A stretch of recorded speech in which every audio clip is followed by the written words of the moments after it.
Creo que a mí se me oye, ¿no? Que no me hace falta micrófono. Un poquito más fuerte. ¿Un poquito más fuerte? Sí. Venga. A ver, bienvenidos todos, concejal, amigos, a esta nueva conferencia de Molino de Marea.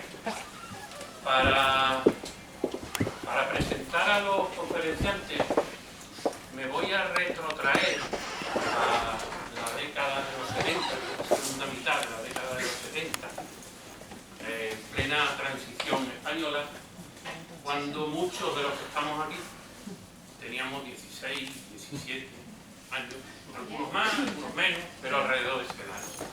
Éramos un grupo inquieto, con una efervescencia mental alta, también hormonal, como para todo.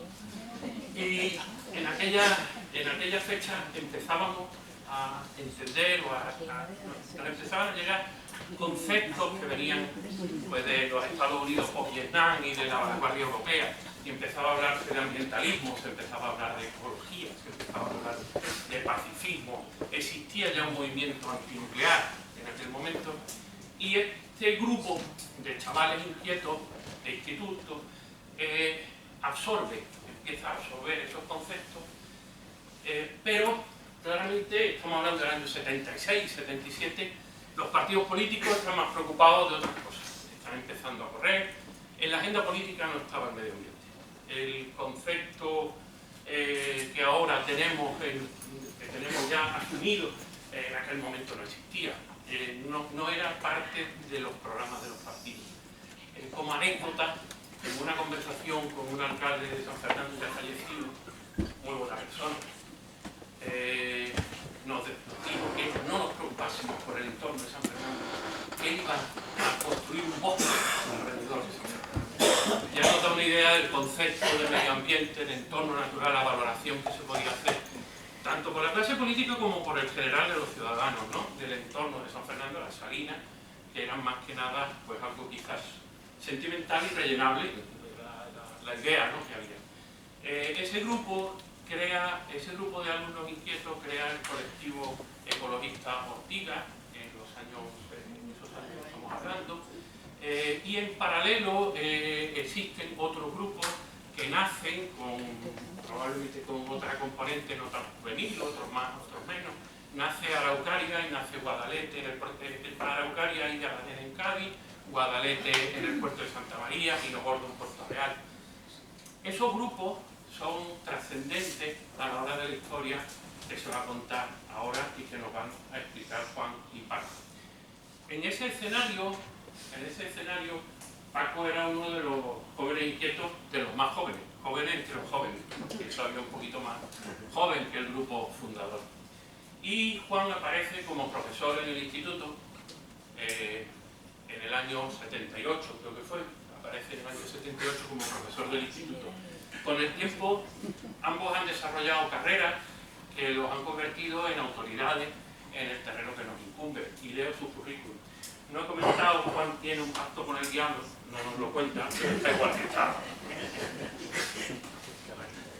A ver, pues Francisco Bravo, que nos va a hacer una introducción a la Bahía de Cádiz, es licenciado en Geografía e Historia, especialidad de Geografía por la Universidad de Granada, es funcionario del Cuerpo Superior Facultativo de la Junta de Andalucía en la especialidad de Geografía y ha trabajado en el ámbito del urbanismo, ordenación del territorio y espacios protegidos. Ha sido director conservador desde el año 2000 al 2007 del Parque Natural Bahía de Cádiz, del Parque Natural de la Breña y Marismas del Barbate y de las Reservas Naturales Lagunas de Cádiz. Posteriormente, y hasta 2012, fue jefe de servicio de espacios naturales protegidos en la Delegación Provincial de Cádiz de Medio Ambiente y actualmente trabaja en la Consejería de Fomento. Y formó parte del colectivo ecologista Ortiga casi desde su fundación. Casi es porque era muy chico. Era chico bravo, y Juan Clavero es licenciado en Biología y en Geografía e Historia, diplomado en Gestión y Planificación Forestal, catedrático jubilado de Biología de Enseñanza Secundaria, y ha sido director del Parque Natural de la Sierra de Grazalema y coordinador del Plan de Recuperación y Mejora del Río Guadalete. Premio de Medio Ambiente de Andalucía 2002, autor de numerosos artículos de divulgación científica y medioambiental y de 20 libros de autoría individual o compartida, colaborador de varios medios de comunicación en temas medioambientales como Canal Sur, Radio y Televisión, Cadena SER, Diario 16, Diario de Cádiz, donde actualmente es columnista. Ha sido consultor de organismos internacionales como la UICN para la ordenación de espacios naturales. Ha impartido conferencias y cursos en universidades españolas y de Chile, Venezuela y República Dominicana, y cursos de formación del profesorado en Marruecos. Coautor e impulsor de varios proyectos de conservación ambiental y desarrollo sostenible, como el Parque Natural de la Bahía de Cádiz, proyecto de conservación ambiental y preservación de las comunidades y cultura indígena de la Reserva de la Biosfera Alto Orinoco y Casiquiare en Venezuela, la regeneración forestal de Monteprieto, Corredor Verde de Dos Bahías, Vía Verde de la Sierra, proyecto ARRAP de cooperación Sierra de Cádiz, Rift Marroquí, etc. Ha sido miembro fundador de varias organizaciones ecologistas, habiendo sido coordinador de Ecologistas de Nación de Cádiz y Andalucía, y actualmente dedica su tiempo a la agricultura ecológica en una huerta de Benamahoma, Grazalema, y al trabajo en Ecologistas de Nación, siendo responsable del área de conservación de la naturaleza de Ecologistas de Nación en Andalucía y miembro del Consejo Andaluz de Biodiversidad y de la Junta Rectora del Parque Natural de Sierra de Grazalema. Creo que no he dicho... ¿Qué? Y cuida de su nieta. Que cuida de Creo su que nieta está con todo. su tiempo. Muy bien. Pues sin más dilación pasamos a la introducción a la bahía, que nos va a hacer en primer lugar Paco Camacho.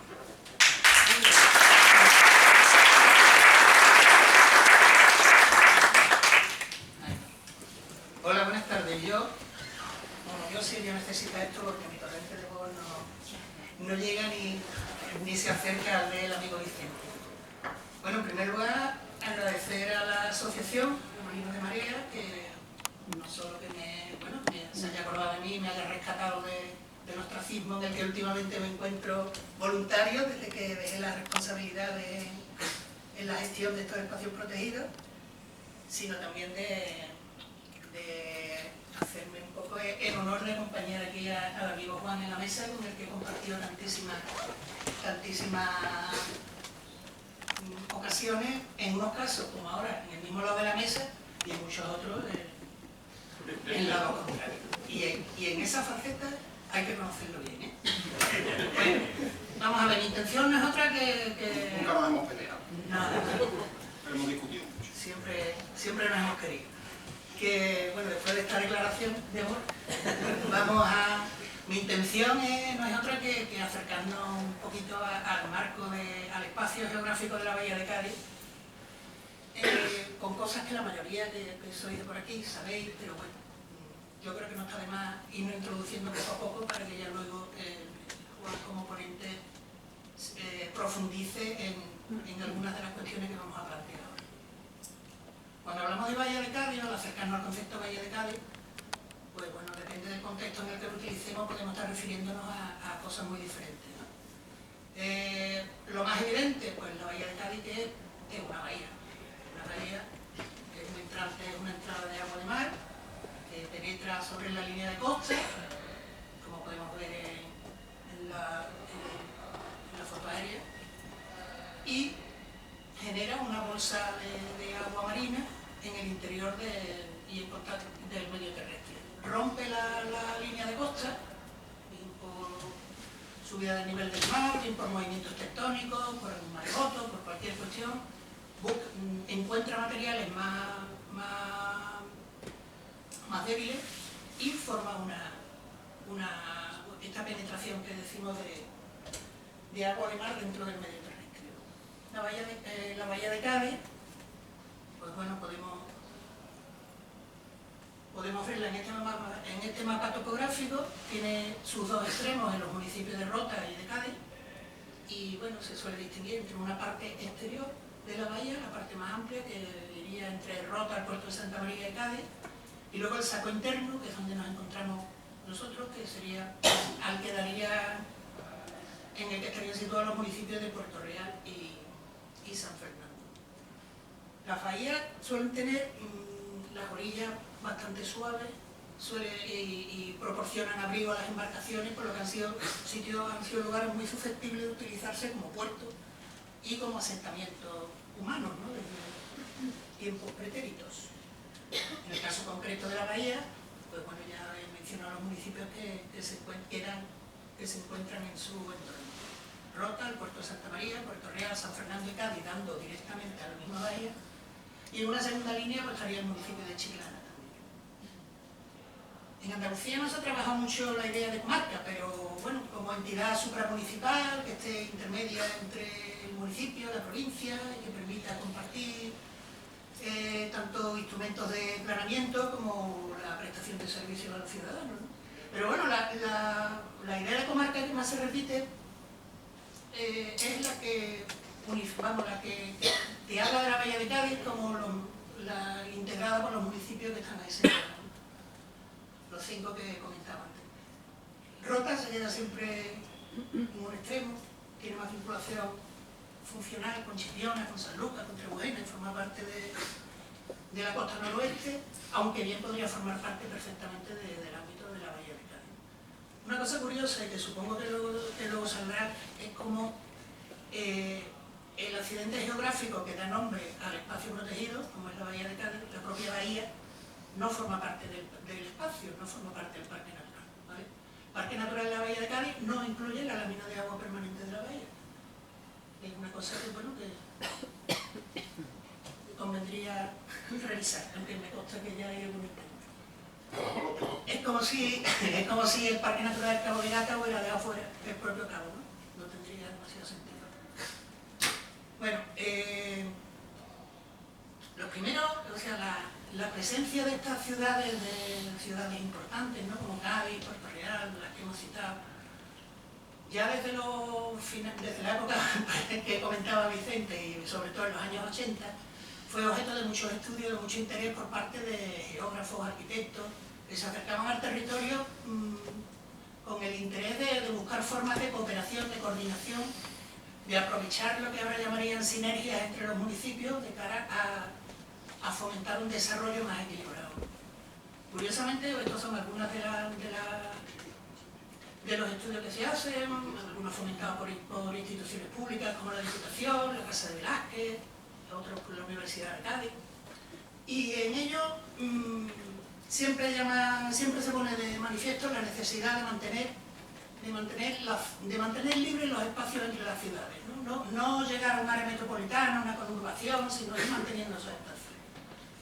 No, aunque ahora parezca una locura, bueno, el aeropuerto de Cádiz estaba planteado en el saco de la bahía hasta los años 60, primeros 70, y hubo un proyecto, el Cádiz 3, que suponía un relleno en la bahía para que creciera más el municipio, ¿no? ¿Y el cementerio de Cádiz? Y el cementerio, exactamente. El proyecto lo he visto yo en... Entonces, curiosamente, desde el mundillo urbanístico territorial es de donde salen las primeras propuestas de necesidad de conservación de estos espacios. Estos eran documentos de estudio, esto ya es un documento normativo. En el año 2004 se aprueba un plan de ordenación del territorio que tiene ya carácter normativo, que vincula a los municipios y que no voy a profundizar demasiado, pero sí me gustaría comentar 2 cosas relacionadas con este plan. Bueno, 3, una ya la he comentado, que es la necesidad de mantener el esquema polinuclear, de que no haya conurbación, de que no se forme área metropolitana, sino cada núcleo que mantenga su propia personalidad, y pues, estamos hablando de ciudades, en torno, 4 de ellas, en torno a Cádiz creo que están en 110.000 habitantes, San Fernando está en 90 y poco, Chiclana y el puerto de Santa María están prácticamente en 90, o sea que son ciudades bastante equilibradas, ¿no? Además del mantenimiento del esquema polinuclear, yo llamaría la atención sobre el tema de ciudades tan potentes y con tanto nivel de relación generan una necesidad de infraestructura que viene a ser cubierta por las carreteras, líneas de ferrocarril y demás, ¿no? Yo, vamos, en mi trabajo, en el tiempo que estuve trabajando en el Parque Natural, una parte importantísima del tiempo era informar proyectos de infraestructura, el desdoble de la carretera, el desdoble de la vía del ferrocarril, el tranvía en el tramo de Chiclana a San Fernando. Son proyectos que muchas veces pensamos en mantener los huecos existentes entre las ciudades, pero este tipo de infraestructuras fragmentan mucho el hábitat y es necesario darle una repensada, ¿no? Y otra cuestión interesante que plantea el plan de ordenación del territorio es el establecimiento de una red de espacios libres en la bahía. La idea es muy buena, la práctica, bueno, se consiguió por lo menos en la zona de los Toruños, el río San Pedro, se hiciera la actuación potente que se hizo y se recuperara un tramo de marisma y una playa natural. Bueno, como hemos visto, la bahía es el elemento geográfico que da el elemento central del sistema de ciudades polinuclear, ¿no? ¿Qué ocurre? Que desde una visión supramunicipal, poniéndonos a escala bahía, bueno, el centro es el medio y la periferia serían los núcleos urbanos. Pero si nos ponemos en cada uno de los municipios, como en nuestro caso en San Fernando, el núcleo, bueno, este mapa es precioso, a mí me encanta, es un mapa ruso. Nosotros vemos en nuestro entorno desde una perspectiva desde la ciudad. Entonces, lo que tenemos al lado pues, son las traseras y a medida que se iba abandonando la explotación económica, iban rellenando, iban albergando otros usos y se iba deteriorando el medio, ¿no? Bueno, pues además de como accidente geográfico o como ámbito urbano, pues ya a partir del año 89 surge otra nueva concepción de la bahía de Cádiz como parque natural. Se declara en el año 89, por tiempo a lo largo de la tarde voy a hablar de este espacio, y este es el plano con el que se declara, junto con una descripción de límites bastante farragosa, muchos errores en la delimitación, y esto a escala es 1:4, o sea, es una página del Doha, ¿no? Esto genera también importantes problemas a la hora de identificar espacios dentro o fuera del parque, en fin, problemas para la gestión. Del parque natural, bueno, que os voy a decir que no os conozcáis, aparentemente homogéneo cuando te internas en él, pero tiene una diversidad importante de ambientes, ¿no? Tiene playas, marismas sin transformar, marismas muy transformadas, pinares costeros, en fin. Por eso, la forma más básica de ordenar estos espacios es estableciendo una zonificación. Dentro del parque pues hay zonas de protección nivel A, nivel B, nivel C. Entonces, a la típica pregunta de ¿en el parque natural se puede hacer no sé qué? Pues la respuesta es y de parte. Y dependiendo de la parte en la que esté, podrá hacer una cosa u otra con distinta intensidad. Del parque natural, como vamos a seguir hablando, vamos a ir pasando. Yo quería introducir un elemento más, bueno, un par de ellos, pero este que es un elemento que introduce más complejidad a este espacio, ¿no? Y es, desde la aprobación de la ley de costas en el año 88 y sobre todo su reglamento en el 89, la demarcación de costas comienza a llevar a cabo los actos administrativos de los deslindes del dominio público. Toda la zona, a excepción, vamos, aquí se observa como los núcleos urbanos, que eran la línea Malva, no sé cómo se ve ahí, pero bueno, todo lo que queda de esta línea hacia la bahía conforma el dominio público marítimo terrestre. Hay más espacio dentro del dominio público marítimo terrestre que del parque natural, y además el régimen de protección que establece la ley de costas es bastante más restrictivo que el del parque. Esto generó bastantes tensiones en los primeros años del parque y creo que las continúa generando, pero bueno, también ha habido y sigue habiendo algunos intentos de modificar la ley de costas que no sé por dónde saldrán, pero es un elemento más que induce y que complica la gestión de este espacio y facilita la conservación. Y yo, antes de ceder la palabra a Juan, lo que sí me gustaría es una llamadita de atención en cuanto a las consecuencias del cambio climático en el que, bueno, en general en todas las facetas y en todo el medio, pero especialmente en este espacio protegido, ¿no? En el parque natural. Cada vez que miras algún estudio, sobre todo en la Universidad de Cádiz está levantando bastante información, cada vez que miras uno, pues los resultados del anterior ya han quedado obsoletos.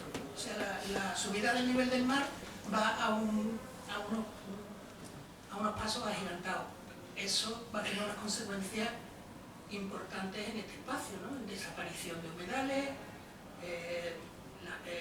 bueno, retroceso de playas, falta de arena, en fin, lo que puede suponer la subida del nivel del mar en un espacio tan llano como este. Y esto era, mi idea era esta, un espacio complejo, un espacio muy urbano, un espacio natural, pero con muchas actuaciones administrativas, ¿no? Con intervención de la administración local, de la administración estatal, de la administración de la Junta de Andalucía, muchos movimientos sociales muy activos y un espacio que durante estos años parece a veces milagroso que se haya llegado a conservar. Así que con esto simplemente le doy la palabra y le cedo un testigo aquí al amigo Juan a que nos detalle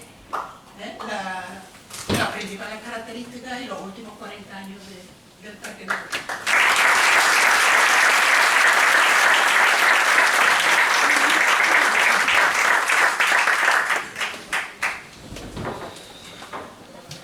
Bueno, pues buenas tardes a todo el mundo y gracias a la asociación Molino de Marea por esta invitación. Yo no sabía que existía, pero ya me he enterado.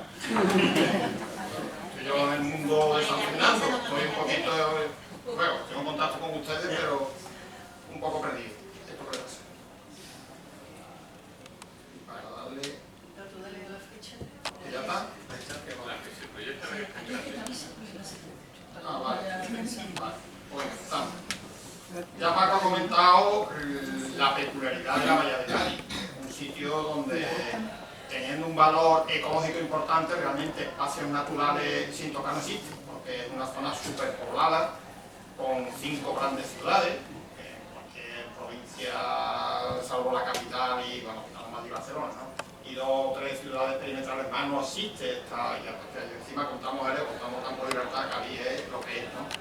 Con muchísimas grandes ciudades y que han provocado un impacto y una transformación territorial enorme, aunque la mayor parte de la gente que vive en la Bahía de Cádiz sigue sin conocer la Bahía de Cádiz, aunque parezca mentira. Ahora la conocen un poco mejor por el parque, porque se puede ir a junto a Boquerón, tanto la gente no sabía lo que era eso, porque se puede ir a los Toruños, porque ya hay rutas por algunas salinas, se puede ir más andando a Chiclana, pero hasta hace relativamente poco, yo he estado 40 años dando clases, cuando llevaba a los alumnos, llevaba todos los años a ver la marisma, a ver Salinas, a recorrer, a enfangarnos además, pues descubrían que a 10 minutos de su casa había un mundo que nunca se les había ocurrido, porque yo la Salina la conocía yendo en coche, claro, que iba en coche a San Fernando, llegaba a Cádiz, volvía en coche, pero nunca habían andado ni conocía lo que era el paisaje. La Bahía de Cádiz es un paisaje llano, y además normalmente es muy poco valorado, porque cuando se hacen estudios de percepción de la gente, todo el mundo valora las montañas más que el llano, y todo el mundo valora el bosque más que un terreno sin árboles. Por eso quería poner árboles del alcalde, ¿no?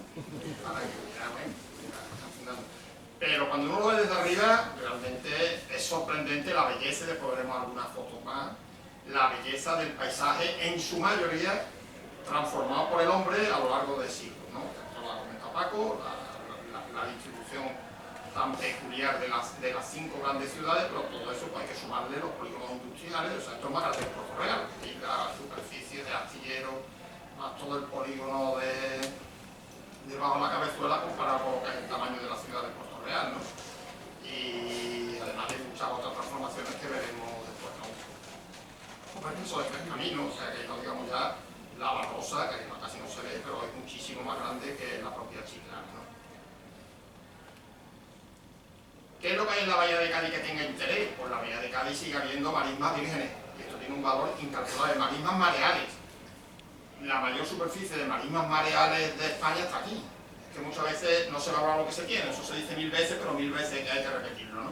No existe en ningún sitio marismas, que las marismas sabemos que son zonas inmutables periódicamente, las hay como la del Guadalquivir, bueno ya no se inundan casi nunca, pero era por desbordamiento del Guadalquivir, el agua dulce, o por lluvia directamente, o por diferentes cauces que desembocaban en el Guadalquivir, pero marismas formadas por las mareas, con lo cual son marismas más fijas, porque tienen garantizado el suministro de agua 2 veces al día, por lo cual eso le da una peculiaridad de que nunca se secan, a diferencia del Guadalquivir, cuando uno en verano que hay un desierto absoluto, ¿no? O sea que no es negativo, eso ha sido así siempre, pero acá en invierno también hay un desierto absoluto, ¿no?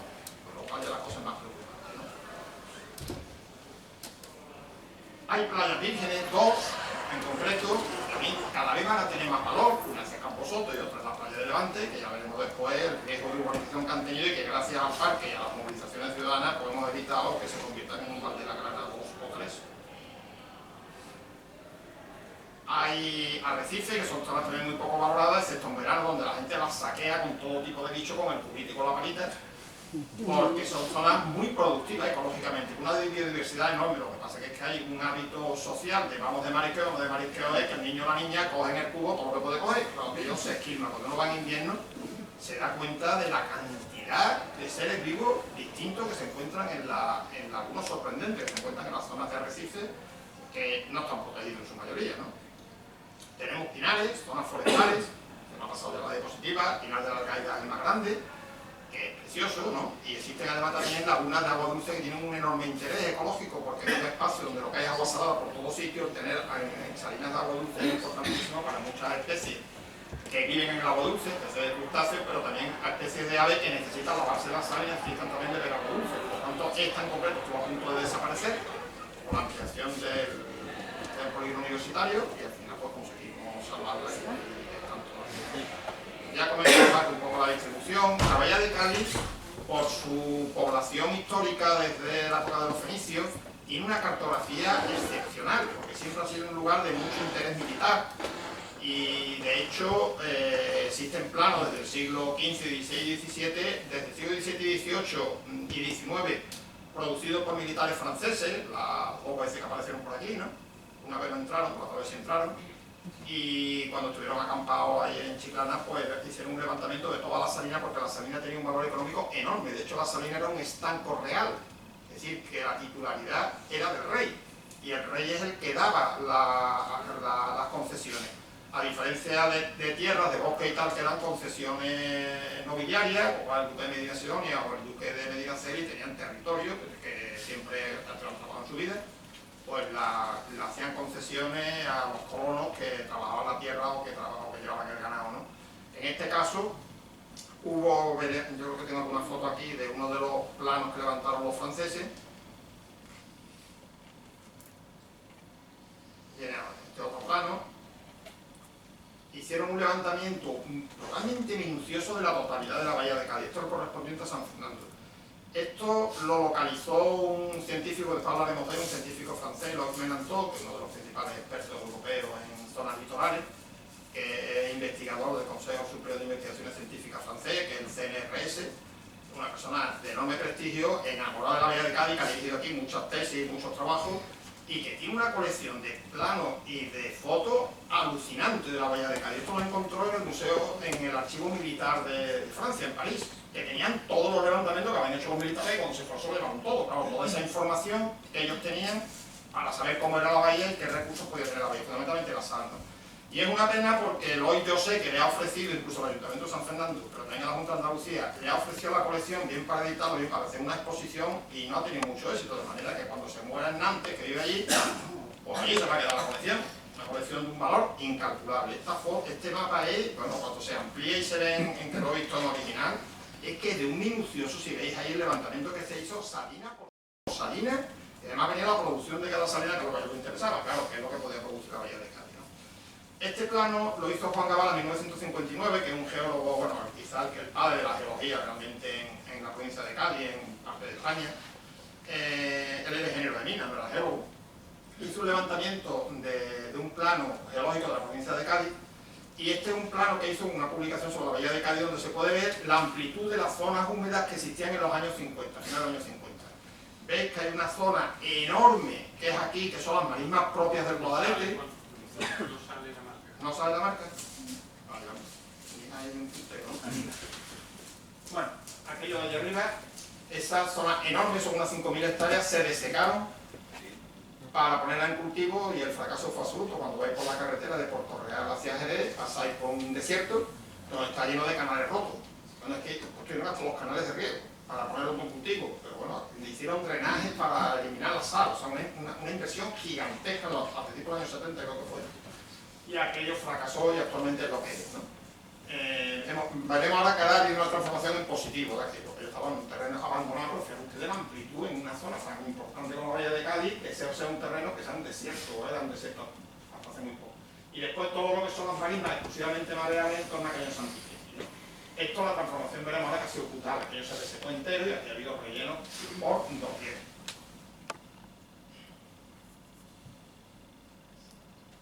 Voy a poner algunas de las fotos históricas que tiene Lloyd en su colección, todas son de San Fernando. San Fernando creo que llevaba 2.000 trabajadores en la salina, ya la veremos, 100 y pico de salinas, lo que es la Bahía de Cádiz, y era la principal actividad económica, ¿no? Con todo el comercio con América a partir del siglo XVII, que se concentró aquí, la sal era el elemento fundamental de conservación de los alimentos de los que iban. Y además también se comerciaba en América con la sal, que se llevaba de aquí, ¿no? Era la principal productora de España de sal, y todo el trabajo de los salineros, veis que es que las pirámides que hacen, a la veis otra mejor, es alucinante, ¿no? Y toda esta colección, algunas vienen con dedicatoria: viaje muy feliz, mañana seguimos para Jerez, y de allí a Sevilla, saludos cariñosos de Lola. Bueno, pues esto lo compró en un mercadillo de segunda mano en París. Alguien que se deshizo de la colección del abuelo, que no sabía qué hacer con ella, la vendería por al peso, y se encontró con una colección que este es inspirado de los mercados de libros y de documentos antiguos, y tiene una colección de postales de principios de siglo pasado tremendo, ¿no? Esta es de 1907, en San Fernando también. Fíjate ustedes. Es increíble. El arte que hay que tener para hacer esas pirámides de sal, ¿no? Aquí veis los barcos, los candrais, bueno, los candrais, que es el barco típico que creo que no está ninguno. Quedan los restos por los caños, hay restos de barcos por todos los caños. Pero no hay ni uno rehabilitado. Tanto dinero que llega por muchas cosas. Y esto es un plano de la salina donde se ve que fue a partir de entre los años 1750 y 1880, cuando vino aquí el 1750, no me acuerdo el año, vino que trasladaron la Casa de la Contratación y el monopolio del comercio a Cádiz desde Sevilla. Pues veis la expansión tan enorme que son todas las salinas verdes y algunas de las amarillas que no se conocen muy bien los datos, ¿no? Entonces esa transformación gigantesca no es de los fenicios evidentemente tendrían que tener sal porque tenían salazones, pero bueno, a lo mejor las sales que necesitaban ellos a nivel de producción pues eran unos 3 o 4 o 5 salinas. No sabemos cuándo se han encontrado algunos restos de salinas, pero la gran expansión de salinas, que repito, en la que fueron 130 y tantas, las que llegaron a 150, no me acuerdo cuántos fueron, pues están numeradas todas, fue a partir del traslado de la Casa de la Contratación y del gran boom del comercio con América de la provincia, de la Bahía de Cádiz, ¿no? Eso fue lo que transformó evidentemente la Bahía de Cádiz, pero una transformación que no eliminó su carácter de zona húmeda, sino que creó un ecosistema nuevo. Las salinas, que no solamente no tienen menos, sino que en algunas circunstancias tienen hasta más biodiversidad en cuanto a aves de lo que tienen las marismas vírgenes, ¿no? Que es otro tipo de ecosistema muy valioso y que se ha mantenido pues, hasta hace relativamente poco, ¿no? ¿Qué pasaba en los años 80? Esto tiene animación, pero aquí no funciona la animación. Bueno, en los años 80 lo que ocurriera, en primer lugar, desde el principio del siglo empezaron a cerrarse las salinas porque aparece la industria frigorífica. Los barcos para llevar carne o pescado va en frigoríficos y para traer aquí la carne fundamentalmente de Argentina viene en frigoríficos también. Ya se acabaron los salazones y queda muy reducido lo que es la producción de salazones locales. Por tanto, se abandonan las salinas en su mayoría y llega a haber una percepción muy negativa de pasar de ser una fuente de trabajo para la mayor parte de San Fernando, hacia un sitio improductivo que tiene muchos mosquitos, que es donde se hace todo lo que no se hace en la ciudad. Ahora veremos ejemplos de qué se hacía en las salinas, ¿no? Se abandonan las actividades productivas y se dedica a usos residenciales, a usos industriales, a usos portuarios, a usos agropecuarios y a vertederos también, ¿no? Todo lo que hacía falta de nuevos territorios se plantea hacerlo rellenando salinas porque argumento de muchas reuniones tuvimos en aquella época con cargos públicos que eso no sirve para nada. Para lo que sirve, pues mejor rellenarla y construir y hacer cosas, ¿no? Aquí veis la gran transformación en las salinas del caño de Río San Pedro, que era el brazo principal del Guadalete. Porque la gente piensa que el Guadalete siempre ha ido por donde va ahora. El Guadalete va por allí porque en 1700, hemos celebrado el año pasado, conmemorado el año pasado los 300 años, en 1723 creo que fue, hicieron, si veis el Guadalete en su tramo final, que aquí no se ve, tiene una recta. Los ríos no van recto en su tramo final, van haciendo meandros, y después del puerto tiene otra recta. La recta del puerto la hizo Bárbol Menor, eso se hizo artificial, esa salida del Guadalete es artificial para hacer el puerto, hicieron un caño y lo engancharon con el Guadalete, y después hay otro horizontal muy grande, llamado la Calle Larga, que la hicieron en el siglo XVIII, para evitar la cantidad de meandros que hacía el río en la base de la Sierra San Cristóbal. Por eso el puerto Menestero, el puerto de los Fenicios, estaba en la base de la Sierra San Cristóbal, cuando estaba el poblado, las ruinas porque por ahí llegaban los meandros del río, ¿no? ¿Qué es lo que se ha hecho también? Además de secar esto, que fue un fracaso, ahí veis todos los años de drenaje, pues a rellenar. Entonces han hecho rellenos gigantescos, rellenar motos, que uno pasa por allí y piensa que eso siempre ha sido tierra. Mira ustedes dónde está el relleno de las General Motors donde estaba por encima de Salinas, que no servían para nada, ¿no? Porque va tan lento. Eso era que se saltan las animaciones. No, porque entonces salta la otra, creo. Ah, bueno, sí sale. Esto era Tres Caminos antes de que se hiciera el relleno, enorme, se le ocurrió para hacer un polígono industrial en medio de la Salina, veis el puesto, ¿no? Pero en San Fernando se han hecho rellenos por todos lados, ¿no? Ahora lo vais a ver. Yo no lo veo. Yo no lo veo, vosotros sí lo veis. Bueno. Vale, apaga las primeras, está aquí. Al revés. Yo por aquí. Al revés. Bueno, ahí veis la enormidad de los rellenos que han tenido lugar en San Fernando, con la misma filosofía de que, bueno, desde la Salina no sirven para nada y mejor rellenar la plaza de la feria o para poner un centro comercial que para otra cosa. También se abandona todo el enorme patrimonio cultural, histórico y cultural de las Salinas y de las marismas, que fundamentalmente son dos los molinos de marea, que este molino famosísimo, el más grande de la bahía, que es mitad Cádiz y mitad San Fernando, pues uno por otro la casa sin barrer, porque como es de dos municipios, además interviene Costa, además interviene la Junta de Andalucía, además interviene Patrimonio, además interviene el Parque Natural, pues ¿qué ocurre? Que se ha caído. Porque como son mucha gente los que tienen que intervenir, ninguno lo hace, pues así está el molino, ¿no? El único molino que se ha restaurado ha sido para hacer un restaurante de super lujo, ¿no?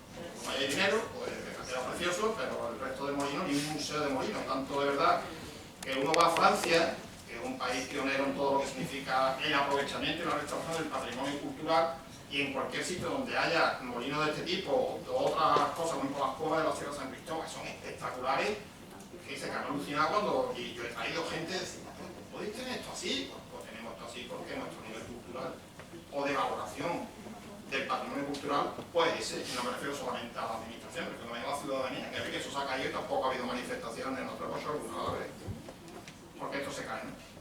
También se propuso hacer un parque comercial enorme en el río Arillo, precisamente en donde está el molino. Quitar el molino, hacer la brutalidad, ¿no? Hacer un gran parque comercial. Bueno, eso lo paramos, después de muchas guerras, fue una de las guerras gordas que tuvimos, y al final conseguimos que no se hiciera en Tres Amigos, era la Salina, que era toda la Unión Salinera, la compró una empresa promotora, lo que pensaba era tirar la casa salinera, tirar el molino de marea y construir un gran parque. Al final el parque se hizo, pero se hizo también en las marismas, se hizo en el Caño Herrera, que es el Valle Sur, que por cierto también se declaró ilegal. Y es que también en San Fernando han sido muy tendentes a hacer proyectos ilegales, pero claro, las cosas cuando se hacen y están hechas ya no hay que las eche para atrás. Pero ahí está, ¿no? Entonces, bueno, conseguimos por lo menos que esa zona, que hubiera sido otros tres caminos allí, comercial enorme, pues no se ha hecho, evidentemente, lo podemos ir ganando. La cuestión es que nos queda la asignatura pendiente de que se está cayendo el molino y de que somos incapaces las administraciones. Aquí algunas de las muchas actividades que hicimos, ahí estaréis algunos de ustedes, ¿no? Sí, me imagino. Ahí anda ahí. Bueno, pues hay una de las muchas actividades que hicimos para impedir, esto era la Salina de Tres Amigos, que junto con el molino era donde iba el gran parque, que se llama Parque Bahía, que tiene ironía para poner Parque Bahía a destruir parte de la bahía, ¿no? Pero bueno. Pues entonces planteábamos ya que se expropiara el molino y que se restaurara, pero nada, el molino está prácticamente caído. Incluso aquí tenéis una actividad en la puerta del ayuntamiento.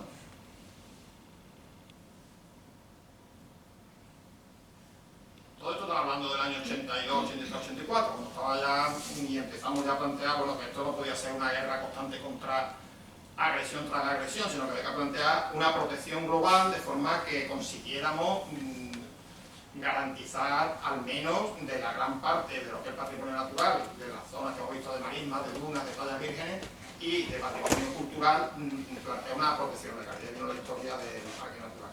Bueno, en el parque se hacían cosas como tener una chatarrería inmensa, esto es el barrio Jarana, aquí se ve en la foto de abajo. Estos son coches achatarrados, eso es un caño, todo el vertido de aceite, porque entonces no es como ahora que obligan a desguazar coches y a sacarle, a descontaminarlo. Entonces los coches se almacenaban. Bueno, yo estuve ahí muchas veces con Daniel, pues los chorreos de aceite, de líquido de freno llegaban directamente al caño. Fue la primera vez que fuimos a los juzgados, ya hemos aprendido, pero todavía no sabemos mucho de esto, entonces lo anunciamos en el juzgado, pero no nos personamos con abogados, entonces todo lo llevó a la fiscalía, tampoco tomaba mucho interés y la sentencia del juez fue tremenda. Porque fue que lo declaraba inocente porque este hombre era casi inculto, casi analfabeto, chatarrero, y que no sabía nada de temas legales y tal. Lo que yo sé, esto es la sentencia, desde luego para ver al hombre a saberlo. Y digo, tío, de esto, ¿y acaso, yo como de esto? Y claro, ante el juez, pues nada, entonces estamos hablando del año 87, quizá por allí, pues lo declararon, pero bueno, le obligamos al menos a que la Junta de Andalucía tomara carta en el asunto y eso se desmontó. Pero eso, Con la carretera, pasando la carretera por encima.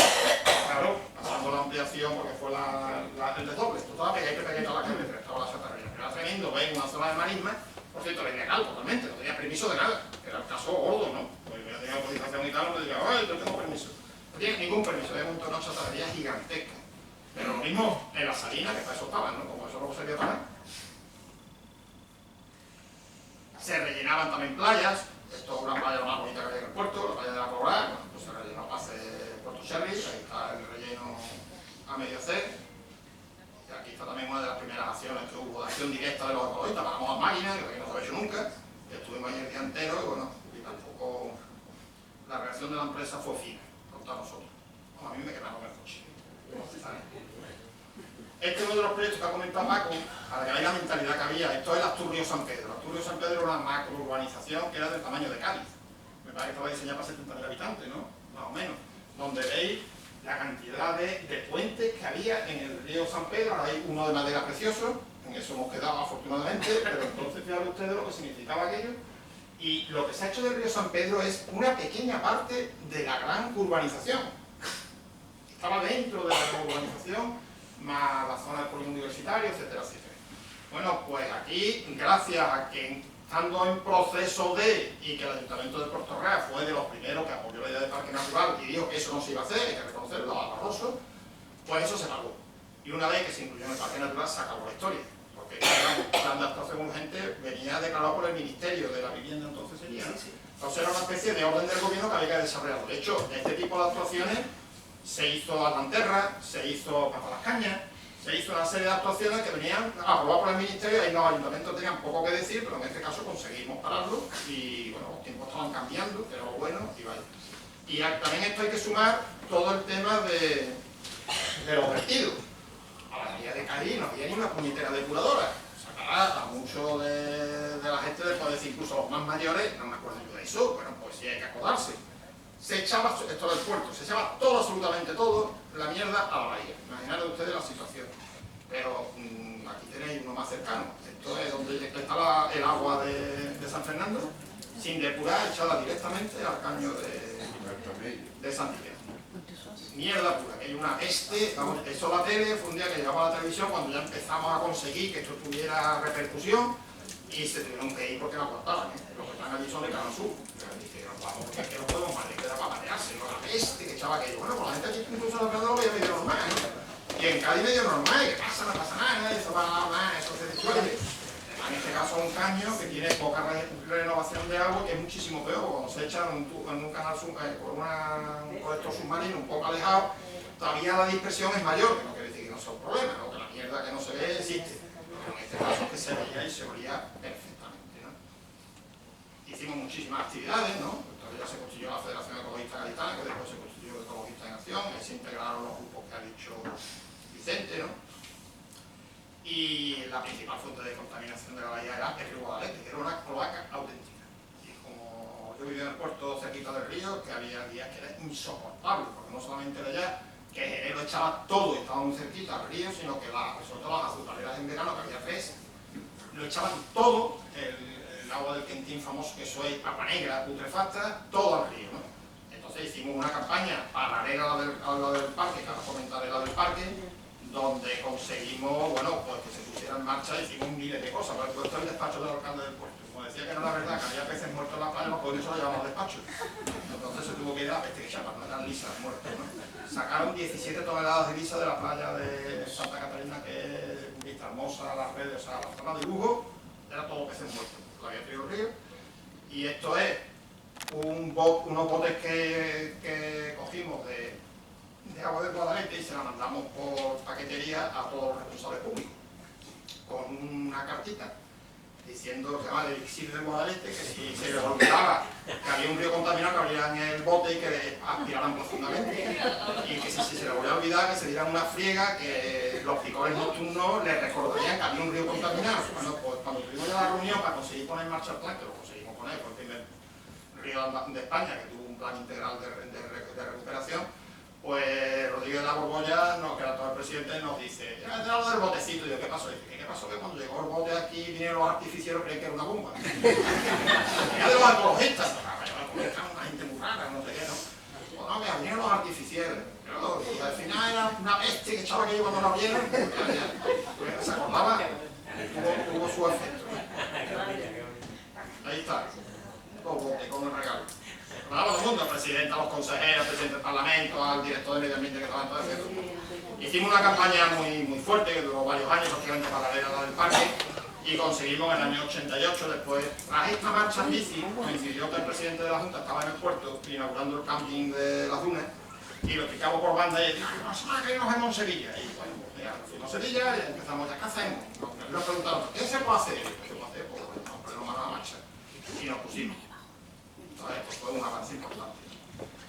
Ya Paco ha dicho también que a partir de 1980 empiezan a plantearse nuevas visiones de la Bahía de Cádiz, ¿no? Hay un estudio de la Casa de Velázquez, que es una casa de investigación, un instituto francés que tiene sede en Sevilla, que hace, de hecho, el Freyo Weyman, autor que comenté antes, ha estado ahí dirigiendo muchas investigaciones, que hizo un estudio sobre la Bahía de Cádiz ya proponiendo, bueno, que había que mantener la estructura de núcleos urbanos separados y no llegar a una expansión que desdibujara y destruyera completamente el paisaje típico de la bahía, ¿no?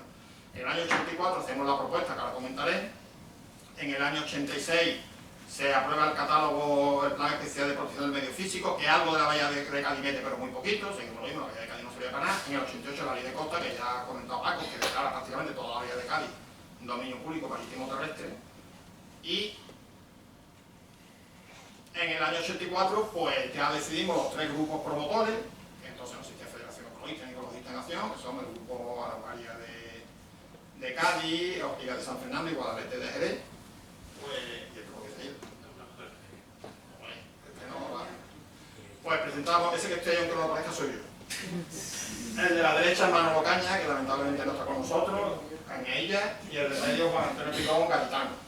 Así que estamos ahí presentando el proyecto. Presentamos en el diciembre del 84 y en el 85 empezamos ya toda la campaña de negociaciones con la administración, de difusión, etcétera, etcétera, y bueno, y hasta el 89 que no lo conseguimos, pero lo conseguimos que se declarara parque natural. Empezamos a hacer un montón de campañas, ahora pues que comentaré algunas, pero vamos, tuvimos 4 o 5 años de un no parar, ¿no?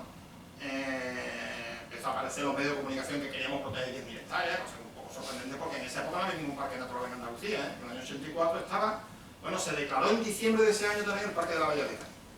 Pero existía Doñana y el Troncal de Antequera, que estaba desde el año 27 como sitio de interés histórico, natural, no me acuerdo cómo se llama aquello, una legislación del siglo XIX.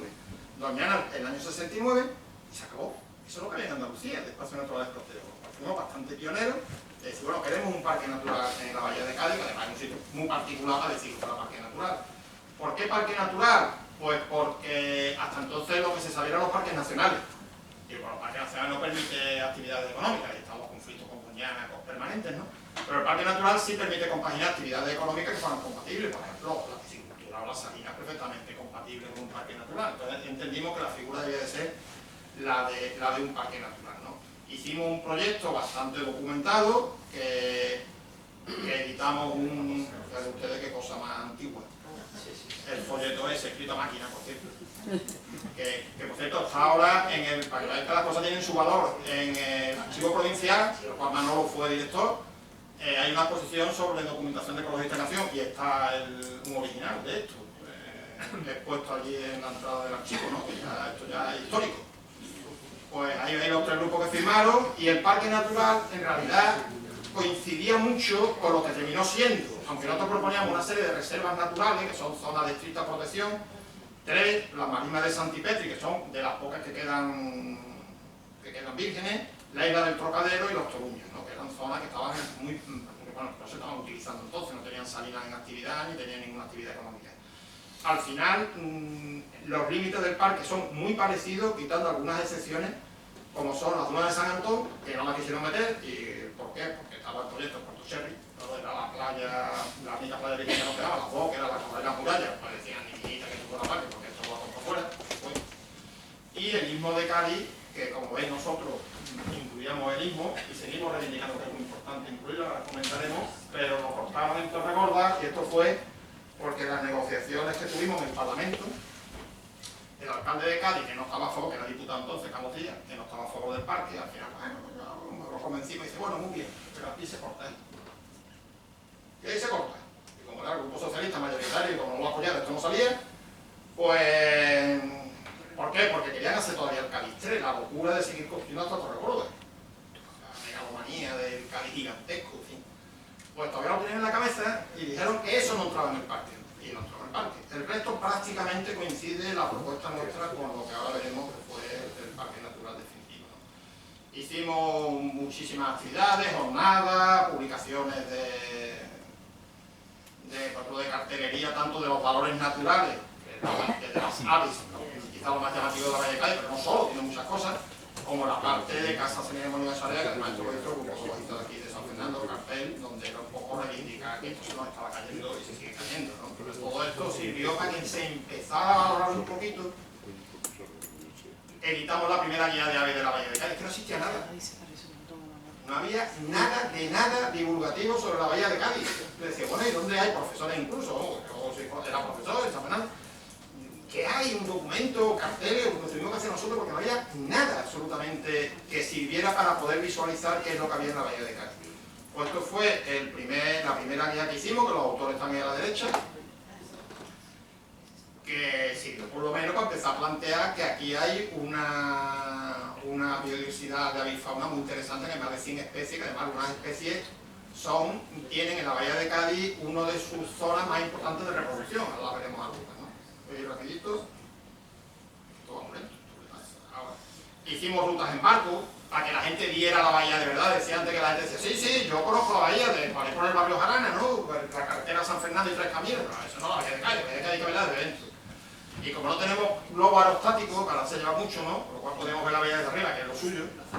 Pues sí, hicimos muchas rutas en barco y la gente se quedaba alucinada con las cosas que se ven desde los barcos, hasta los santimetrios, de aquí hasta de Gallinera hasta el castillo, es que es alucinante. Claro, conseguimos que mucha gente empezara a darse cuenta que es lo que teníamos, ¿no? Luego fue una campaña, entiendo, bastante diversificada y bastante exitosa, ¿no? Tuvimos muchas reuniones con la gente de la administración, al principio dijeron que no, y los argumentos no los decimos, que a mí me dan vergüenza ajena el decir lo que nos decían. Voy a decir un argumento de un responsable de la Junta. Niño, protegido, se llama que es como hijutas. Ahora textuales, no voy a decir quién fue, pero vamos, me acuerdo perfectamente. Me dice que la verdad que no nos habla de prostitución. Pero bueno, que eso no es un argumento para decir, que ya va a dejarlo que en un sitio ahí sin ley, ¿no? Que es lo que realmente existe entonces, en un sitio donde se tiran todos escombros, como hemos visto que se tiran en todos lados, ¿no? San Fernando fue el ayuntamiento más opuesto al Parque Natural. Barroso lo apoyó desde el principio, Chiclana lo convencimos, a decir cómo, Cádiz también lo convencimos diciendo vale, pero esto fuera. Y el puerto dijo que sí porque era un alcalde tan melífluo que dice que quería un parque, a mí me da igual. No vale, un parque, no dijo nada ni a favor ni en contra, acabó. Hubo una reunión con él y dijo, yo no voy a pelearme con eso. ¿Vale? Al final, ¿quién planteó batalla? El Ayuntamiento de San Fernando. Recurrió ante el Defensor del Pueblo, se lo rechazaron y recurrió a los tribunales y lo perdió todo. Que era ilegal, que era atacar la autonomía municipal. La autonomía municipal tiene un límite, como sabéis, en normas supramunicipales para plantear el plan de ordenación del territorio de la bahía, que está por encima de los planes municipales, donde tienen su autonomía, pero también hay normas generales, estatales, ley de costa o autonómicas, espacios naturales, que están por encima, que son así, no lo aprueba el Parlamento. Entonces, como digo, pues lo que había era unos intereses económicos fundamentalmente en Camposoto, porque el alcalde estaba empeñado que Camposoto había que urbanizarlo, y el alcalde de Cádiz con Cádiz. Pues ninguno de los dos se han urbanizado, afortunadamente, aunque San Fernando alguna burrada se ha hecho. Se lo pongo de recuerdo. Antes os comenté que ha habido personas, algunas veces desde fuera, que han tenido un papel importante y que yo no digo que le hagamos un homenaje, pero que se debería alguna vez reconocer la gente que ha sido capaz de mover todo esto. Lois Menand, Eric Guillemot, que es el personaje, vino aquí a hacer la tesis doctoral, los jovencitos geógrafos, los dos son geógrafos, y hizo el primer estudio sobre las transformaciones en los Toruños, hizo el primer mapa ecológico, que dice que hay una tesis preciosa, era muy buen dibujante, lo dibujó él, y nos ayudó mucho al proyecto de parque natural. Y por otro lado, Lois Menand, que es el que os he comentado, que es el que tiene la colección esta impresionante de fotos y de planos de la Bahía de Cádiz, fue el que nos dijo que en Francia existía mucha experiencia de parques naturales en zonas marismeñas, cosa que no existía en España. En España los parques naturales empezaron a hacerse en montaña siempre, ¿no? Zonas de montaña, con pueblecitos pequeñitos, con esa idea que tenemos de los parques naturales, ¿no? Un poco idílicos. Y entonces, pues, nos dijo que invitáramos a los ayuntamientos a hacer un viaje a Bretaña, que es algo muy parecido a esto, son pueblos pequeños, bueno, Nantes muy grande, cerca de la capital de la zona aquella, pero que existe una zona de marisma grande, que las han rehabilitado y que había 90 salineros artesanales que vivían de eso, además de que habían planteado todo el tema turístico, de que la gente va a sacar sal, se lleva su bolsa de sal, hay un museo, etc. Bueno, pues organizamos viajes, pero nada más que vino a la calle de Chiclana, que tenía muchas ganas de viajar. Entonces, los llevamos a Grande, a Pepe Mier, junto con 2 o 3 concejales, ahí, que ahora nos vaya a ver ahí el grupo que nos fuimos, y el de la derecha, Michel Evaín, que era el presidente de la Asociación de Salineros y el director de la Mansión de Paludier, o sea, de la Casa del Salinero, ¿no? Que entonces era una iglesia que se la habían prestado y tenían ahí las cosas puestas de instrumentos antiguos de las salinas, ¿no? Y estamos nosotros bastante jovencitos, pero bueno. Al cabo de los años volvimos a Nantes, ese es el mismo, bueno, somos los mismos. Y tenían un montaje tremendo, tenían un museo de la sal, tenían comercialización con denominación de origen de la sal de Grande, y vivían de eso la gente, ¿no? Entonces decían, bueno, ¿cómo es que vosotros tenéis abandonadas las salinas? Cuando aquí lo que somos pequeños salineros, pero vivimos de esto. ¿Y qué pasa? Que el Pepe Mier se convenció, además se convenció de 2 cosas, se convenció de que él quería un parque natural en la Bahía de Cádiz, y cuando fuimos a Saint-Malo y vio los pantalanes flotantes estos que aquí no existen en España, por tanto no se pueden hacer puertos deportivos en el Atlántico porque la marea tenía 3 metros, y dice, uy, esto lo voy a hacer yo en Santipetri, pues está aquí. Vino ilusionado con que él quería poner unos pantalanes que subieran y bajaran, porque eso no existe en España. La primera vez que los vio fue allí, que allí hay marea mucho más fuerte que aquí en Bretaña, ¿no? Marea que llega a 5 o 6 metros de nivel. Bueno, pues llegamos ya al año 89, donde se plantea por parte de la Junta de Andalucía la Ley Inventaria de Espacios Naturales Protegidos, que pretende aprobar, existían 2 o 4 parques naturales, creo, estaba en Grazalema, estaba Cazorla, estaba Cabo de Gata y estaba la Subbética Cordobesa. Y aquí estaban además la laguna, la laguna y Casera. Y entonces, bueno, pues vayamos de uno a otro, damos 100 años ya nos planta, vamos a hacer una ley completa donde hagamos un inventario de todas las zonas que hay que proteger y le damos diferentes niveles de protección. Parque natural, reserva natural, paraje natural, etc. Bueno, pues en esta tramitación lo que plantea la Junta de la Bahía de Cádiz es un paraje natural en los Toruños Salinas de Marisma del Guadalete y otro paraje natural en la isla del Trocadero. Se acabó. Esto es lo que estaba en el inventario que mandan al Parlamento como proyecto de ley. Aceleramos la historia, estamos en el 89, empezamos a reunir ya con los grupos parlamentarios, llegábamos ya el apoyo de la mayoría de los ayuntamientos como se murieron y bien, y bueno, ya la cosa se había movido bastante, lo del parque natural, la cantidad de actividades que habíamos hecho, y al final, bueno, en varias reuniones que tuvimos, pues en una, tanto el grupo socialista como el grupo de Izquierda Unida, que tenían mayoría absoluta los dos, pues deciden que, bueno, que meten el parque, pero bueno, aquello se hizo, como dice Pablo, los límites, que se hizo en 3 tardes. Porque había que presentar las enmiendas, que daban ya 3 días para las enmiendas, entonces pues se plantea una enmienda del Grupo Socialista, que ahí le cogió la vea a Izquierda Unida, planteando una enmienda para crear un parque natural en la Bahía de Cádiz, con los límites que fueron los que salieron, pero que se hicieron de aquella manera, prisa y corriendo, y como dije, en aquella reunión dijo el alcalde de Cádiz que limita el ritmo de hasta cortadura, y por supuesto las demás andan tampoco, y yo creo que lo demás salió prácticamente todo. Pero en vez de reservas integrales lo que plantearon fue 3 parajes naturales, que son los que hay, que es 2, la isla del Trocadero y la marisma de Santipetri. O sea que, por tanto, en el año 84 planteamos nosotros nuestro proyecto de espacios naturales protegidos de la provincia de Cádiz, que es este, en el año 84, que está la Bahía de Cádiz. En el año 86 se aprueba el plan especial de medio físico, que aparece casi todo lo que planteamos nosotros, un poquito menos, pero la Bahía de Cádiz nada, aparece más que el Trocadero. Y después, en el año 89, por fin se aprueba la Ley Inventario de Espacios Naturales Protegidos, que veis que tiene mucha similitud con la propuesta que hemos hecho 5 años antes, y ahí sí aparece ya el Parque Natural, que se aprobó el 21 de junio del año 89, y entonces, bueno, pues conseguimos tener el Parque Natural de la Bahía de Cádiz. Bien. El problema que se planteó desde el principio, lo ha comentado Paco, es que es un sitio muy complicado de gestión. Un parque natural de montaña, son pueblos pequeñitos, no tenía mucha presión urbanística, por la burbuja fue tremenda, ¿no? No hay pueblo de la sierra que no tuviera un campo de golf previsto ni una macrourbanización, porque esto fue ya la moda en los años, principios del siglo hasta el año 8 de la crisis, que hemos tenido unas guerras tremendas, ¿no? Pero la Bahía de Cádiz es que eran presiones muy fuertes, como dice Paco, autopistas, ampliaciones de puertos, el puerto de Cádiz, de forma que el parque, lógicamente, es algo complicado de gestionar.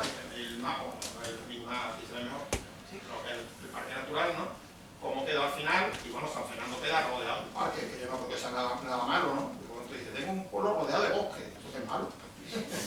Un parque rodeado de marismas, ¿no? Eso es malo. Lo que pasa es que las ciudades tienen que tener todo lo que tienen que tener, los equipamientos, los servicios, el acceso bueno, son tranvías mejor, que lo tenéis tren, tenéis todo. Pues falta el aeropuerto ahí en medio de la bahía.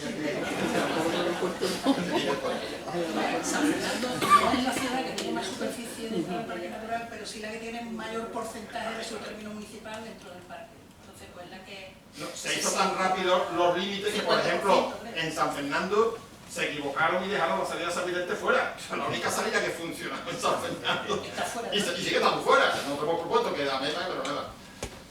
Bueno, pues rápido, todo ya, hombre, ya, y la alegría de que por fin teníamos una ley. Después esto se amplió con la Red Natura 2000, que hay una directiva de la Unión Europea del año 92 que obliga a proteger un listado de hábitats y un listado de especies. Entonces lo que llaman hábitat, ecosistemas, pues están las marismas, están los bosques litorales, están las dunas, en fin, todo eso aparece. Y entonces la Junta de Andalucía hace un inventario de zonas a proteger, que es este, que la provincia que supone el 28% de Andalucía. Todo lo verde claro son terrenos protegidos por la normativa europea que no tienen una protección andaluza propia, pero están protegidos, es decir, pero que no es parque ni es paraje, no es, simplemente son lo que se llama zonas de especial conservación. No es un feo, tú le dices a uno que es un parque natural, saben lo que es, tú le dices esto que es una zona de especial conservación, lo dices tú. Entonces, todo eso verde que veis ahí, entre ellos el bosque inmenso de acebuches que tenemos, que nunca le hemos echado cuenta porque no está en la montaña, está en la campiña, pero es el mayor bosque de acebuches de Europa, lo tenemos aquí. Presta atención, la Unión Europea pues, lo ha protegido y actualmente es una zona de especial conservación, de forma que la Bahía de Cádiz es con diferencia la provincia, creo que en la península la de mayor protección, 37,8%, pero creo que las que tienen más son las Canarias. Las Canarias hay una que tiene un 40 y tantos % de zonas protegidas. No me acuerdo cuál. Pero vamos, estamos bien despachados. Otra cosa que después se proteja de verdad. Bueno, aquí veis, ya empezamos a hacer cartelería ya explicando lo que era el parque, explicando el parque de los Torullos, que ha sido uno de los grandes éxitos, porque la gente piensa que no había demanda de zonas naturales de aquí, que la gente de aquí se iba a Grazalema, o se iba a Alcalá, o se iba al Picacho, la gente iba buscando bosques, ¿no? O se iba más cerquita, pues ahí a Roche, o en fin. Bueno, pues resulta que los Toruños ha tenido, el Toruño Río San Pedro, ese parque metropolitano, ha tenido tanto éxito, que además de que está muy bien cuidado, o sea, como son, pues el espacio público más utilizado de la Bahía de Cádiz. Tiene 500.000 de visitantes al año. Entonces esto es algo que hay que valorar, o sea, no es el Teatro Romano de Cádiz, ni es la Catedral de Cádiz, ni son las bodegas de Jerez, ni es el castillo de... que lo más visitado de la Bahía de Cádiz es un espacio natural. ¿Por qué? Porque la gente va andando, la gente va en bici, la gente va a pasar el día, la gente va a hacer actividades, que se hacen muchísimas actividades, de forma que aquello se ha convertido en una zona de enorme valor desde el punto de vista del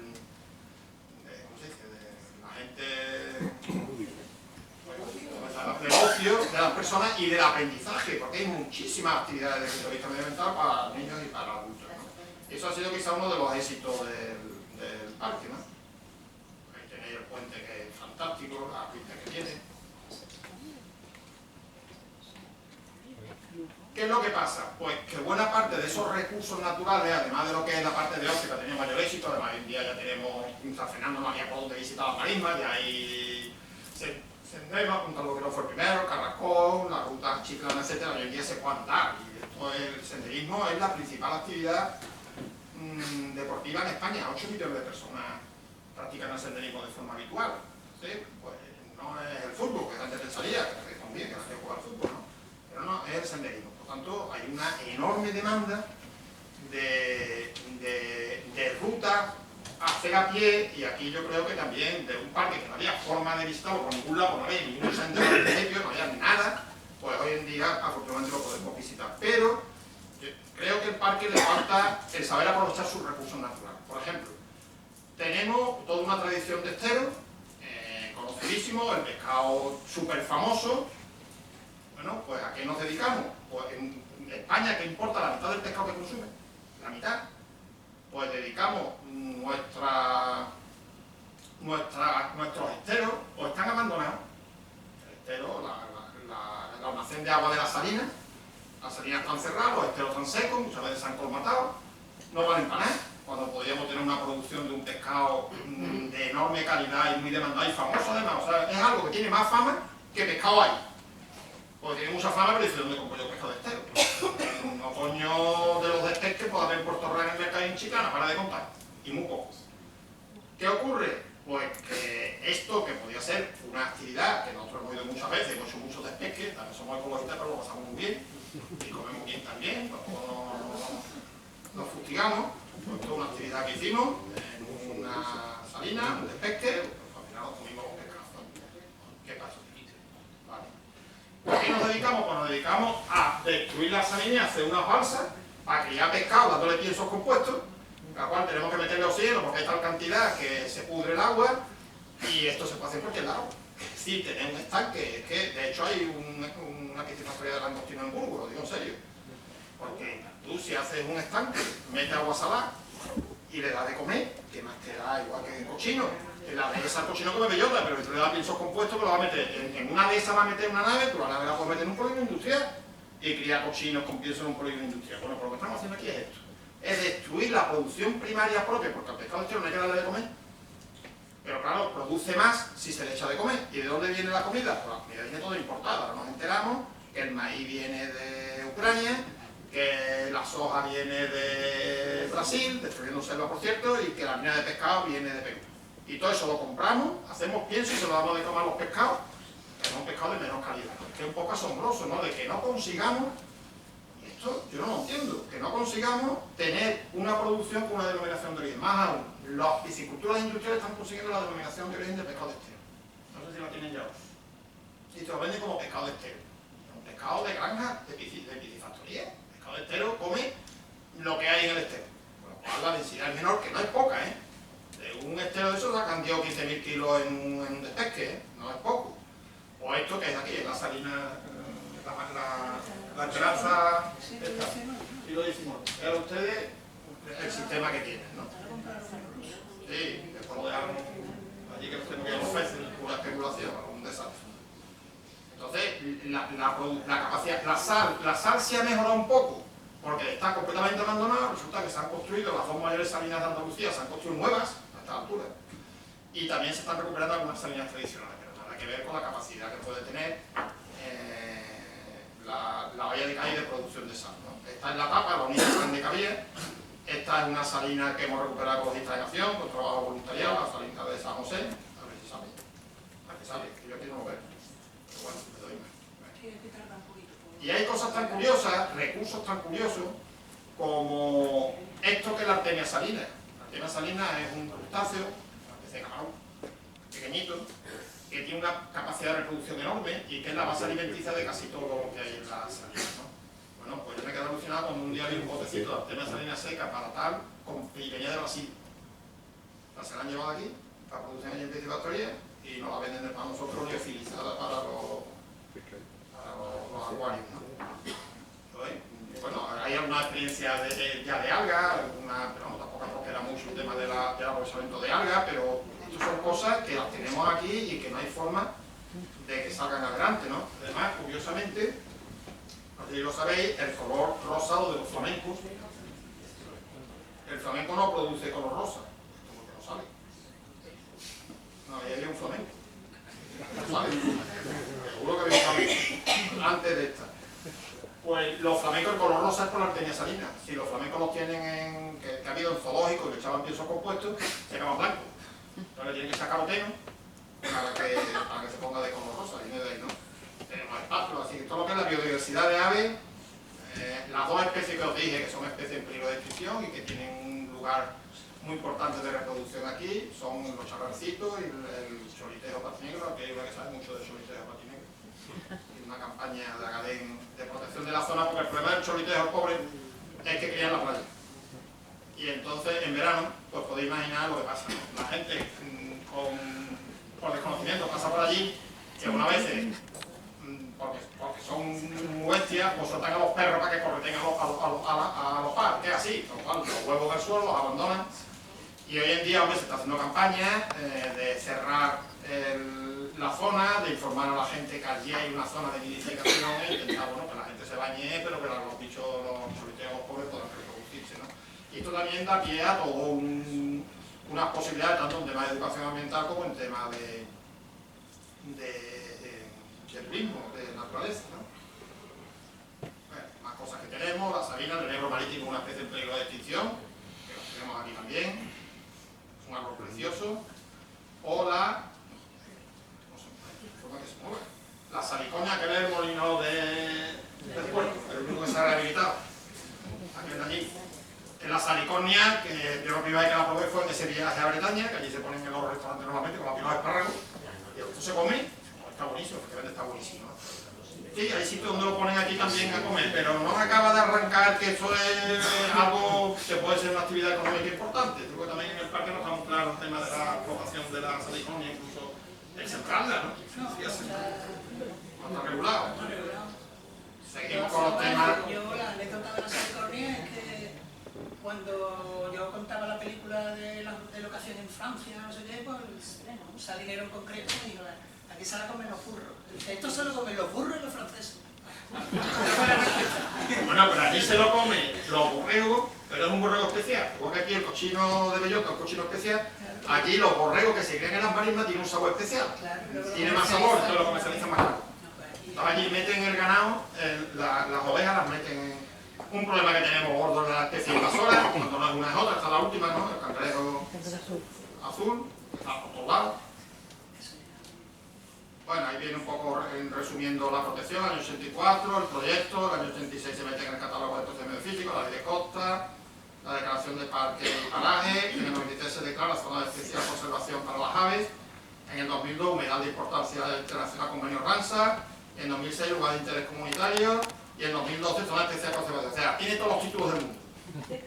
No se quejará. Otra cosa es lo que se hace.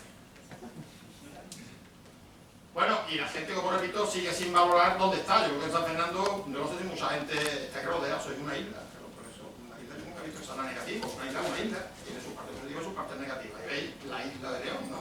Se ve clarísimo, una foto. O antes pusiste flamenco y me reí porque me traía yo otra casualmente.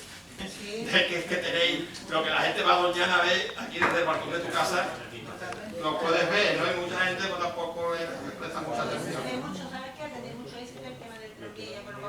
La gente que se monta en el tranvía se queda alucinada de lo que está viendo, Claro, porque no lo conocían desde la carretera. Y yo escucho mucha gente que dice, qué barbaridad. Hay partes positivas, por ejemplo, esto era el famoso favorito, esto es como estaba, con un cartel de la Teófila, años 90, y esto es como estaba ahora que se ha recuperado el cambio, ¿sabes?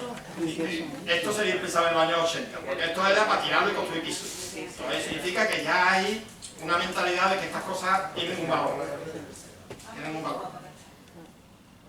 Bueno, esto es San Fernando también, era San Fernando, esto creo que es San Marcos, ¿no? Bueno, pues no se llegó a limpiar, la solución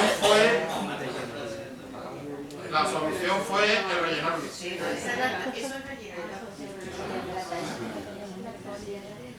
Ahora viene una más impactante. Esto, ¿sabéis dónde es? Señor concejal, ¿dónde es? Este era el basurero de San Fernando. Los camiones recogían la basura y la local y lo tiraban. No, los camiones municipales. O sea que tú dirás, no lo compré. Ahí va toda la basura de San Fernando. Y primero se rellenó la Magdalena y después se rellenó la Locaria.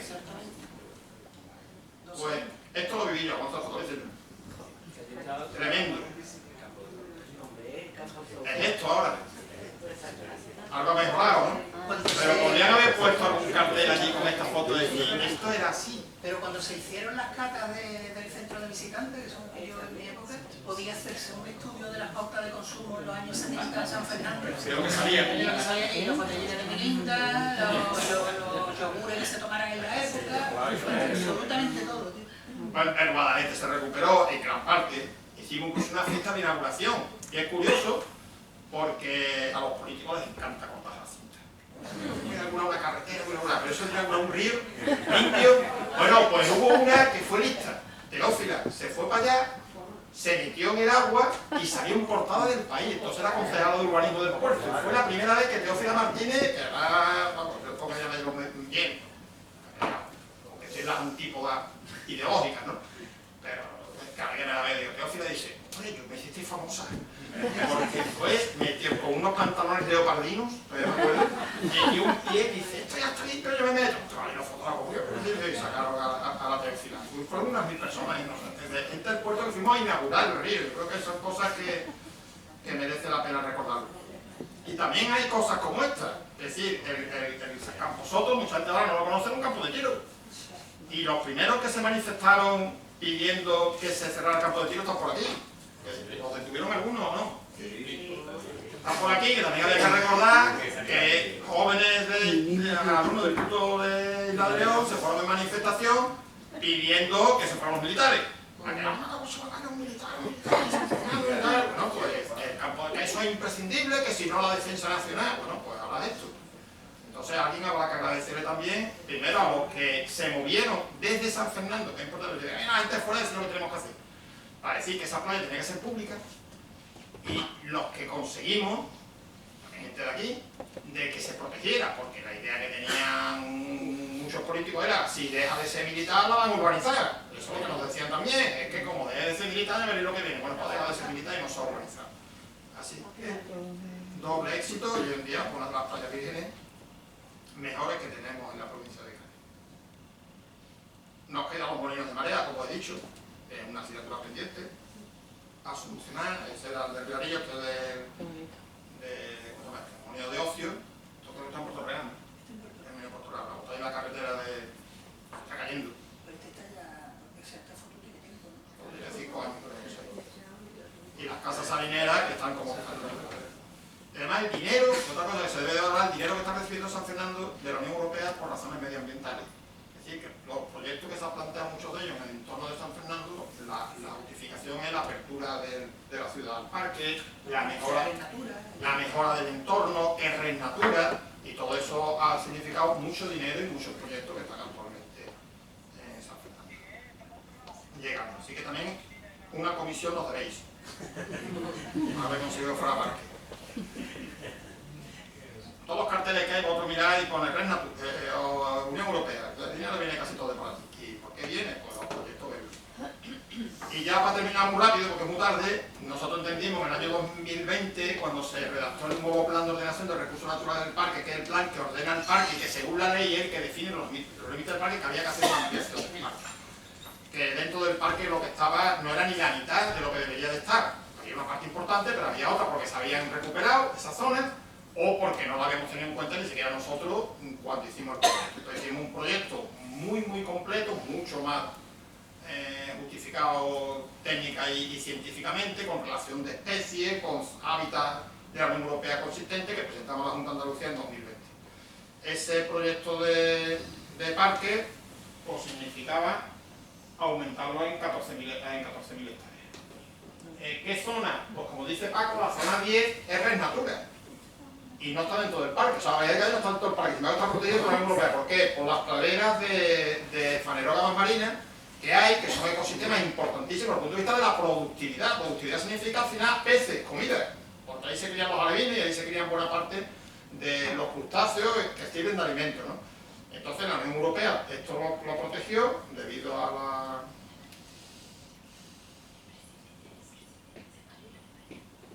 Se parece a las praderas de fanerógamas que nosotros, lo incluye porque no teníamos ni idea de que existiera la pradera de Fanerógama allá abajo, porque así se sabe que hay una cartografía que he visto antes, donde están las diferentes especies, que aquí son dos, de Fanerógama, que son de una enorme importancia desde el punto de vista ecológico, ¿no? También para retener sedimentos, para un montón de... Hay una zona que también desconocéis ustedes que existe, que es una zona de especial protección de las aves en torno al castillo de Santipetri. Pues esa zona que ahora se ha ampliado, coge ya hasta Trafalgar, creo, la zona, y ahí porque está ahí, porque ahí vienen de invernada un montón de especies del norte de Europa que en invierno vienen aquí. Hay partes que son de agua dulce que van a Doñana, que los famosos, los gansos, etcétera, pero es que hay una parte que la gente desconoce, que son los que vienen a invernar al mar. Por ejemplo, las alcas, los alcatraces,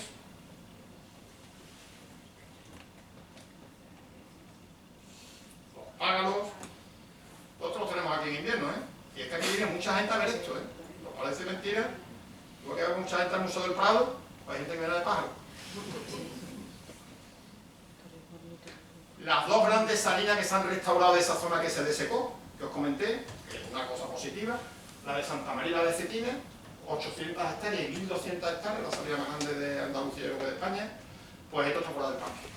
Eso es incomprensible, ¿no? Por pusimos y veníamos detallados de por qué. Pues porque resulta que en esta salina, por ejemplo, pues la mayor colonia de águilas pescadoras que hay, es zona de invernada de cigüeñas negras, de paso, donde está la mayor población del tarro blanco, que es un pájaro, hay una espátula también, del tarro blanco. O sea, gran parte de la bifauna del parque está fuera del parque. Incomprensible, ¿no? Y esto no va más rápido, que te diga. Yo ando por rápido. Tenemos el bosque con mayor biodiversidad de la provincia de Cádiz, está aquí, en Puerto Real, pegado al parque y está fuera del parque. Público. Por cierto, el 98% de lo que hemos propuesto de aumentar es público. Es decir, que no decimos que la gente, que los propietarios están cabreados, no quieren. Es público. Esto es un monte de la Junta de Andalucía. Tiene más de 500 especies. Algunas sorprendentes. Aquí se ha descubierto, por ejemplo, un enebro, que es este, que el primer sitio de la península ibérica que se ha encontrado aquí, ya se ha encontrado en algunos sitios más. No, pues es que es un jardín botánico al aire libre, esto es la dehesa de la Yegua, esto parte, el trocito privado, que también es el único trocito que proponemos meter, que es el 2%, se lo están cargando. Han hecho un gambling allí de esto, de tiendas de lujo, si pasáis.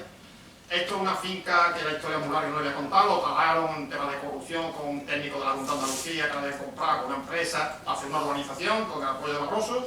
Conseguimos que se parara la urbanización, al final terminó la Junta de Andalucía porque por una deuda con Hacienda, la Junta la quiso vender, consiguieron que no la vendiera y hemos hecho un proyecto de restauración, nosotros forestal, está pegado al parque actual y entonces, bueno, además de que tiene un proyecto de restauración muy interesante porque no se solamente pone árboles, sino también recuperar enclaves de especies protegidas, esto es la media gaditana. Entonces hemos plantado especies herbáceas, eso es tan importante como las otras, para aumentar la biodiversidad, ¿no?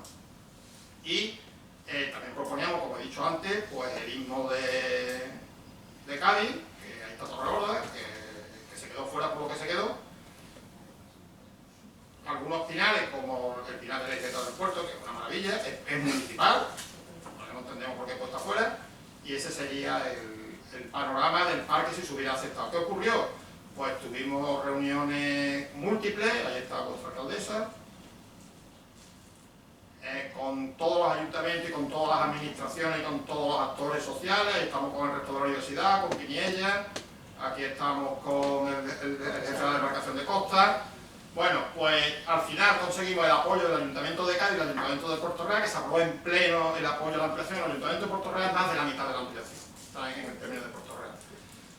El Ayuntamiento del Puerto y de Chiclana votaron en contra, el PSOE, o sea, el PP se abstuvo y el PSOE votó en contra. Pues salió en contra. Y el de San Fernando hizo una cosa sorprendente, que aprobó unas alegaciones, que bueno, la nuestra tiene 138 páginas, del Ayuntamiento de San Fernando es esa. Con todo mi respeto, es eso. Que dice que había que estudiar el estado medioambiental del parque natural, y las inversiones necesarias, los límites actuales del parque y estudiar posibles modificaciones y el impacto del cambio climático en el parque natural. Eso es toda, está bien el límite del cambio climático, pero eso es todas las propuestas que hizo el Ayuntamiento de San Fernando y votó en contra de la ampliación. Entonces, que con la alcaldesa, que San Fernando no se amplía nada, se amplía el mar. Sorprendentemente dijo que no. Pues nada. Y ya para terminar, pues vamos a ver algunas de las imágenes alucinante. Habéis visto la isla mínima, ¿no? Sí. Bueno, pues lo tenemos aquí. Así era todo antes de hacer gasolina. Ahí está vuestro caño.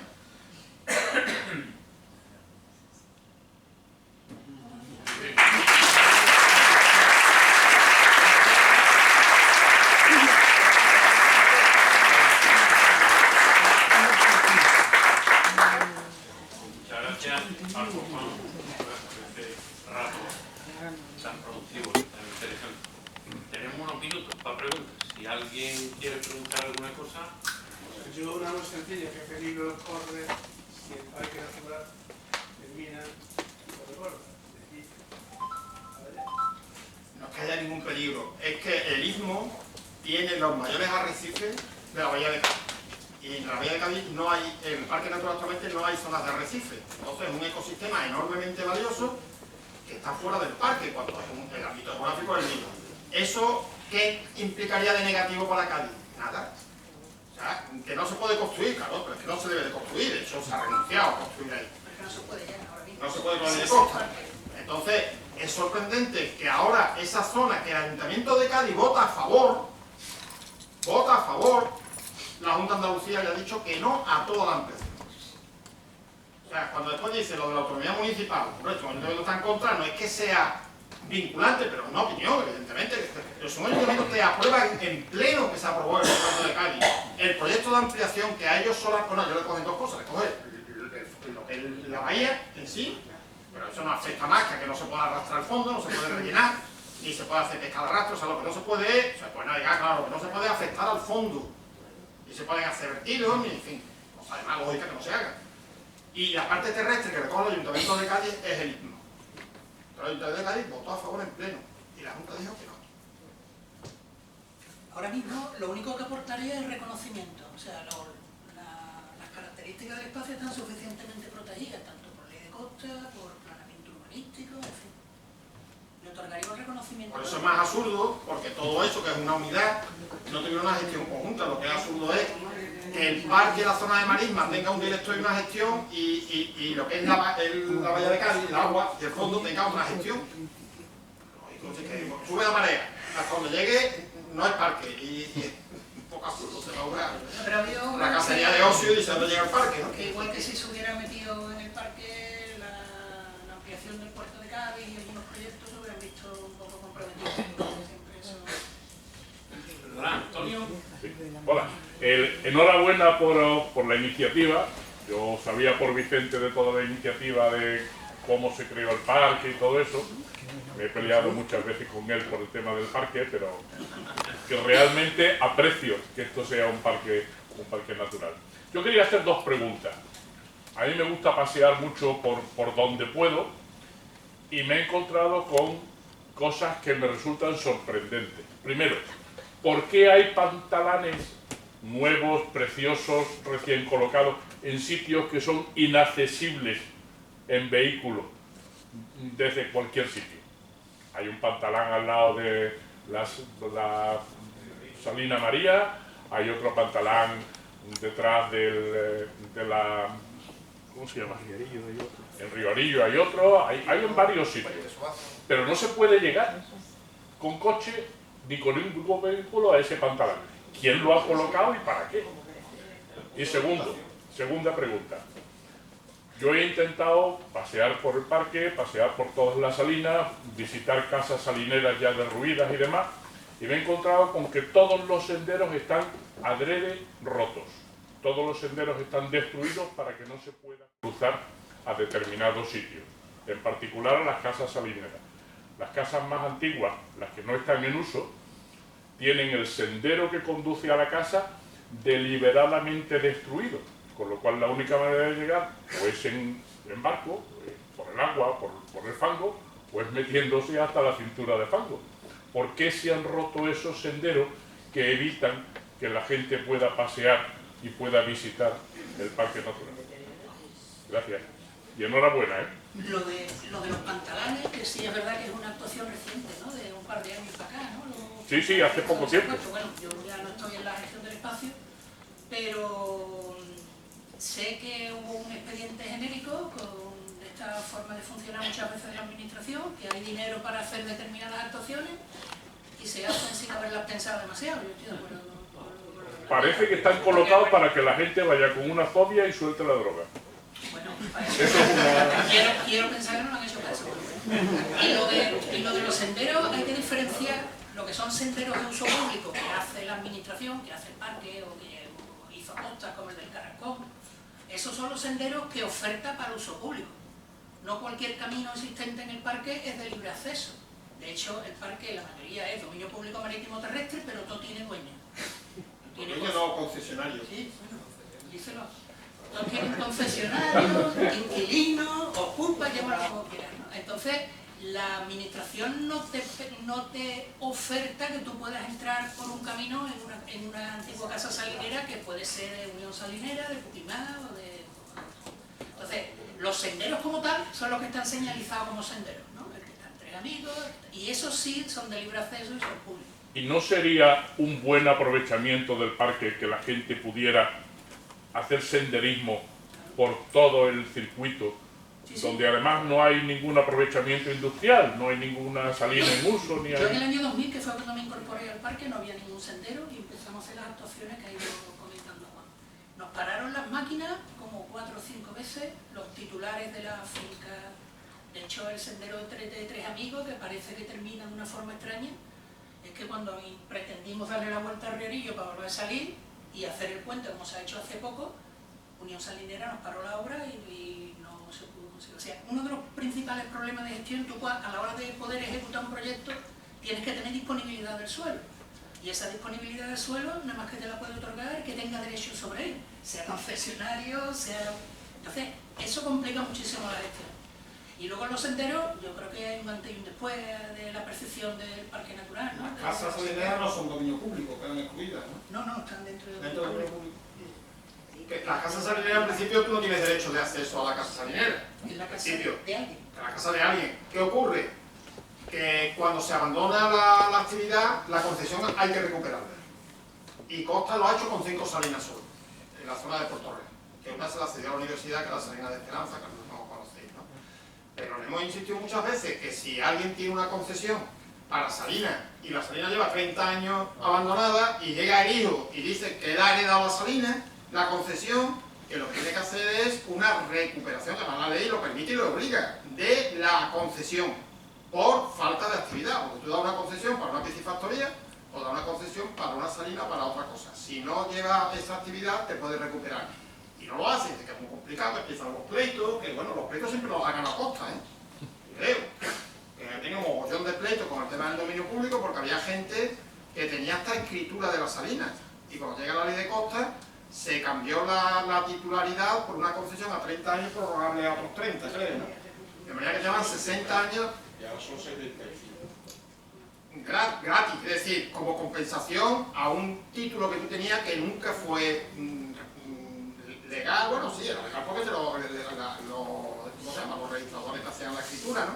Pero que el terreno, al ser dominio público, imprescriptible, inembargable e inalienable. Es decir, que por mucha escritura que tú tengas, y es verdad que había gente que la tenía, la había heredado de su padre y de su abuelo, entonces llegaron a esa especie de acuerdo a la ley con una disposición transitoria que decía que aquellas personas que tenían la titularidad, incluso la escritura se le daba por 30 más 30, que ahora es 75 años, con lo cual el titular se muere antes, eso está claro. Pero no se recuperan las concesiones, de forma que están ahí abandonadas, cerradas, teóricamente las puertas de fuera son de tránsito público y muchas veces tampoco porque te ponen una valla y ahí Costa no actúa. Un poco iba a preguntar lo que ha estado intentando explicar Juan y el peligro que hay con el dominio público marítimo terrestre, desde mi perspectiva es que no hay ningún mecanismo de intervención de quien tiene la defensa, la titularidad de ese dominio público que es la administración del Estado y al final, bueno, un poco a la pregunta que iba a hacer has contestado tú antes, está recuperando algunas salinas, pero el que tiene la concesión que va a tener hasta los 75 años, entonces cuando termina la concesión, si no quiere hacer nada, eso no hace nada, para abandonar.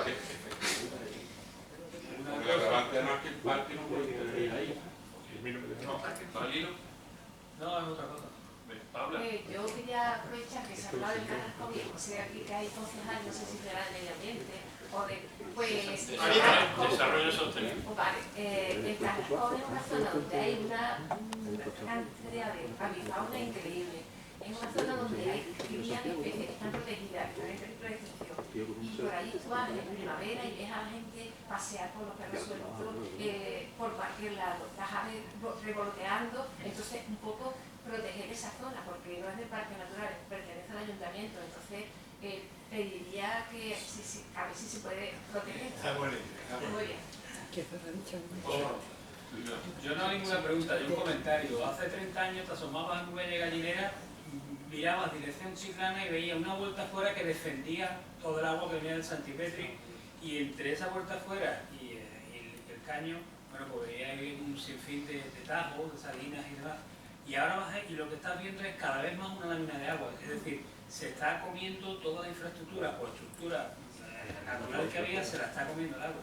Está destrozando por completo, y me imagino que será falta de mantenimiento por parte de quien corresponde, que será la Junta de Andalucía, que es la propietaria de la gestión. Son los concesionarios al principio, a no ser que no tenga concesionamiento de costa.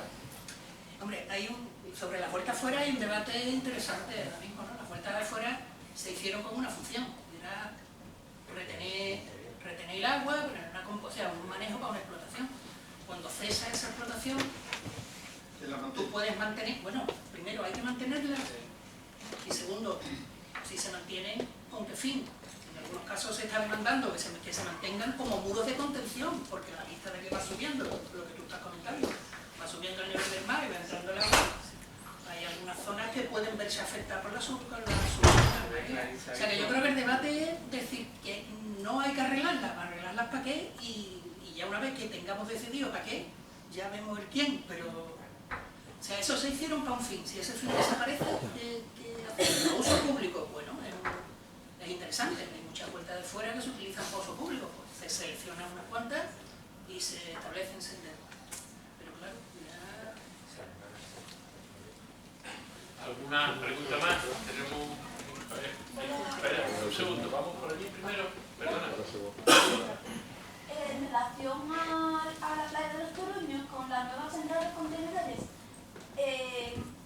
que se ha hecho un estudio ambiental acerca de la repercusión que puede tener en esa playa, todo el dragado, es una zona C y una zona Z, y en cuestión de bivalvos, en cuestión de aves, no sé, me preocupa muchísimo, y en cuestión también de que yo soy también del barrio de Astilleros, y la contaminación que puede generar en el barrio, que en la participación ciudadana yo en el plan no he visto que se nos haya llamado a los vecinos para ver que nos van a poner toda esa contaminación también. Me he enterado muy bien. Hablado de las repercusiones de los dragados.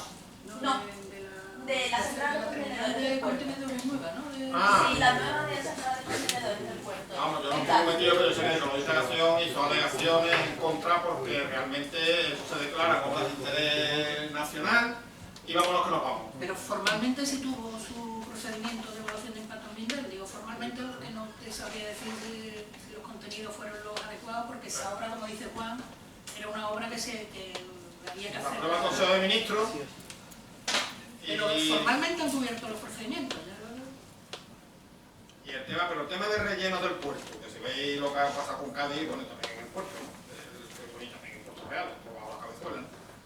Eso ha sido una maquinaria de rellenar, y después muchas veces no se sabe para qué, porque el relleno ese para el puerto de contenedores hasta varios años que no sabían qué hacer con él, ya ha salido incluso a concesión y se ha quedado vacante, porque nadie quería ese terreno, entonces ¿para qué lo hace, no? Tuvieron que ir a la Unión Europea le redujo a la mitad, creo, el relleno, porque la Unión Europea, como era zona SEC, le dijo que ni parado, y yo sé que haya habido bastante pega y condicionantes, pero claro, si eso se le también al tema de los dragados y de los espigones, pues la verdad es que no sé si se estudia, que creo que no, la dinámica, pero el resultado es el que es decir, hay playas que se quedan sin arena, cuando han hecho un espigón nuevo en Fuente Bravía, se ha quedado sin arena parte de la red, y a redes que jamás le han echado arena en el puerto, le están echando arena, y resulta que el espigón de la puntilla ha crecido, que no está escrito, pero después se está quedando sin arena la parte de Valdegrana que está pegada, porque la corriente aquí va desde Portugal hacia el estrecho, que espigón que haya, le van a aumentar la arena en la parte noroeste, pero va a faltar en la otra.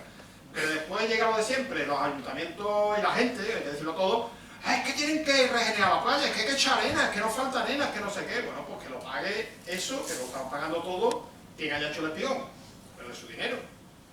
Y lo digo sinceramente porque en el caso del espigón, si conocéis el puerto, que hicieron hace pocos años, hace 7 o 8 años, en Fuenterrabía, para que no se quedara Fuenterrabía sin arena, porque Fuenterrabía se quedó sin arena por el espigón de Rota. Sin arena, sin arena. Fuenterrabía todos los años había que echar arena. Todos los años había que echar arena. Y ahora han hecho un espigón y está quedando sin arena, entonces tienen que echar arena ahora en la otra. Pero bueno, en la mentalidad, mirad, yo relativamente me llevo bien con el que hizo el proyecto, discutí mucho con él.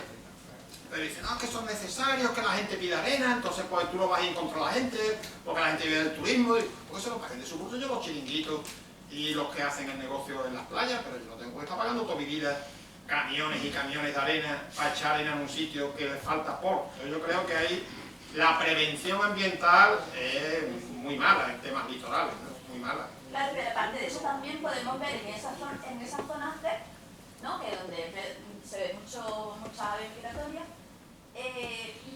el aumento de veleros en la misma bahía, no sé, una playa canina, los perros por la playa también de Levante, sueltos, ¿no? Con el condicionante de que haya aves migratorias ahí también anidando. Y entonces, no sé, yo creo que lo que es esa zona está bastante en peligro.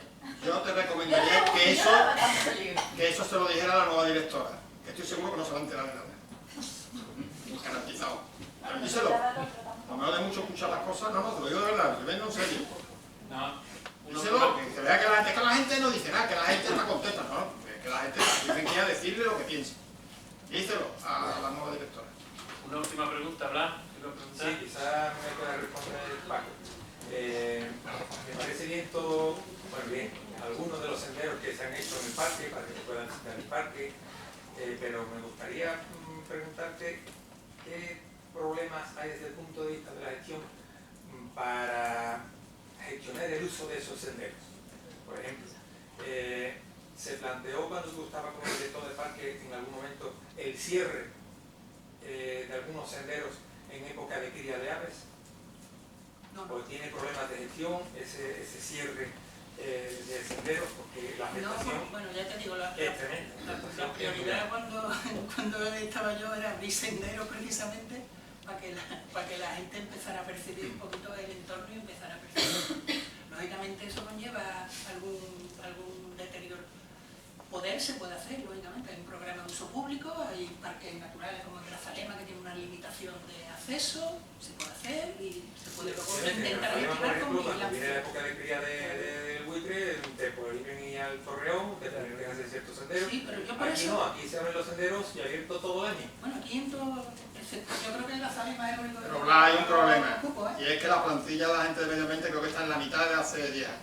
Y luego hay una cosa... Todo lo que estamos viendo, la sanidad, el sendero se puede cerrar y con información suficiente. Pero tiene que haber personal, y que no tenemos personal. Sí, se puede. Integrarlo como una prioridad de gestión. Yo, un poco en relación con lo que comentaba Juan del éxito del Parque de los Toruños, ¿no? Que vaya a medio millón de personas, puede ser estupendo, ¿o no? Entonces, claro, cuando se planteó lo del sistema de espacios libres en la bahía, el mapa ese que puse, que bueno, se distinguieron varias áreas para diversificar, al final se concentró todo allí en la zona de los Toruños y a mí me parece una actuación muy interesante, muy bien, pero con repercusiones. Yo creo que como siga con ese nivel de uso intensivo, considerable. A tu pregunta, ¿se puede? Sí, es cuestión de incorporarlo en la gestión del parque. Y como dice Juan, se lo puede trasladar a los gestores, ¿no? Para que se lo creo que es patente. Al inicio empezamos hablando de la complejidad que tiene este parque y creo que lo cerramos con la complejidad que tiene este parque. Pero creo que hemos progresado mucho desde ese momento inicial del que estábamos hablando al momento actual. Yo creo que nos merecemos un aplauso de todos los